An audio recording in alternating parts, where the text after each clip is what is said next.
So yun guys, at good morning sa ating lahat, sa mga nanonood sa ating mga reels. So ito pala yung solar light na binili natin.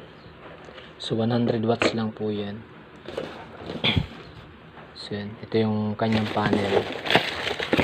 Yung kanyang panel, tapos ito yung remote. So dalawa po yung in-order natin. Binuksan ko tong isa.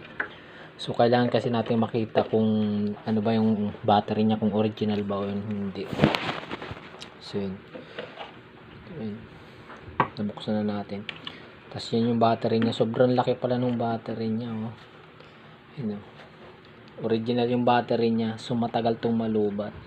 So, sabi ng iba sa online daw ay local. Local lang yung nabili nila.